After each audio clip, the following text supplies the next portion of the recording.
अधिकांश लोग साधु संतों को या किसी भी महिला पुरुष जो गृहस्थ जीवन में भी है उनको ये कहते हैं कि आप पूजा पाठ बहुत ज़्यादा कर रहे हो, क्या दे रहा भगवान। लेकिन मैं उनको यही कहना चाहती हूँ कि आप घर पे बुढ़े माँ बाप हैं, वो एक जगह पर बैठे, उनकी सेवा कर रही हो, क्या दे रहे हो। तो उन्होंने धन संपत्ति दे रखी, जमीन जायदाद दे रखी, उनकी पेंशन भी है, आप खा रहे हो उन्हीं के मकान पे, तो सेवा करना आपका फर्ज, उन्होंने जन्म दिया फर्ज। लेकिन इन्होंने सृष्टि की रचना की है भाई, ये महाराजा राजा, आपके घर के राजा रानी, आपके वृद्ध माँ बाप होंगे या कोई दादा दादी, वो महाराजा भी, उन्होंने कितना कुछ किया। उन्होंने शत्रुओं का अंत किया, माँ काली ने रक्तबीज का अंत किया, रावण का अंत किया, कंस का अंत भी किया कि नहीं किया। उन्होंने भाई बहुत कुछ किया, उन्होंने इतनी सुंदर सृष्टि दी है, सूर्य दे रखा, सुबह प्रकृति का सुंदर सा नज़ारा देखे, चंद्रमा देखें, आपको रात की खूबसूरती देखे, शीतलता दे, पेड़ पौधे दें, आप ऑक्सीजन ले, ठंडी हवाएं लें, नदी दे रखी है जिसे हम जल देवता के रूप में मानते हैं, गंगा नदी है, पवित्र नदी है, और पेड़ पौधे हैं, हरियाली है, भूमि है माँ, धरती को हम माँ बोलते हैं क्योंकि इसी गोद में मकान बनी है, जमीन आपका घर टिका है, आवास से आपको खाने के लिए मिल रहा है, इसी धरती पे रोजगार मिल रहा। तो ऐसा क्यों बोलते हैं कि क्या दे रहा, बहुत कुछ दिया है, आगे की बहुत कुछ दे। अगर आप मानो तो सही, भक्ति नहीं बच्चे बन के रहो।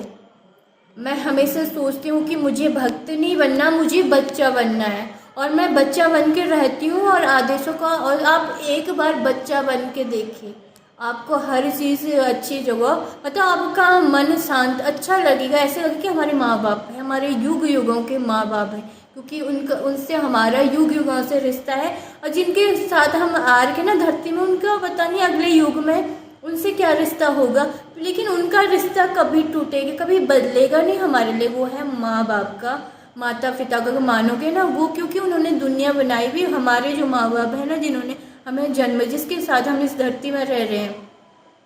तो उनका रिश्ता भी उनसे युगों पुराना है। इन लोगों से रिश्ता अगले जन्म में क्या, वहाँ पति पत्नी का बोलते लोग 7 जन्मों का, उसके युगों का रहता है। और माँ बाप का रिश्ता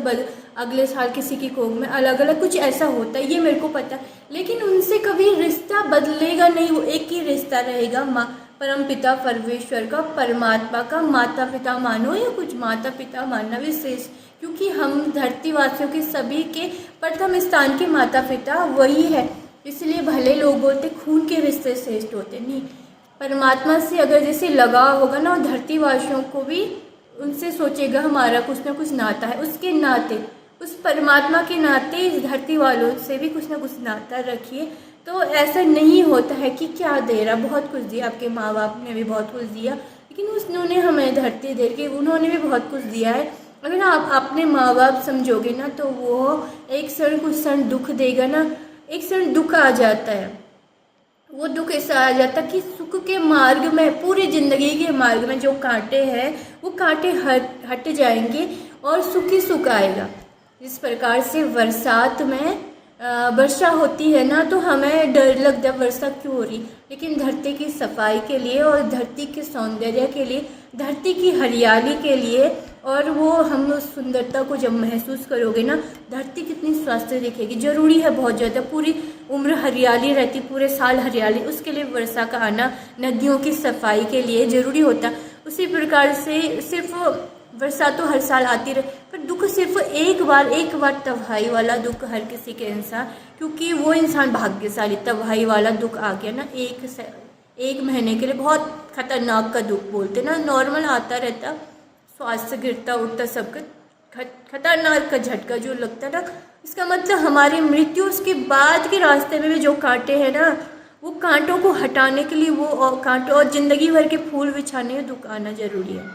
अगर बेकसूर हो तो, बेकसूर होना, पापी मत, हत्या मत करो, किसी का छीनो मत, ये चीज़ नहीं होनी चाहिए। बेकसूर, इस चीज़ में बेकसूर होना चाहिए, तो इस चीज़ का ध्यान कि बहुत कुछ देता है।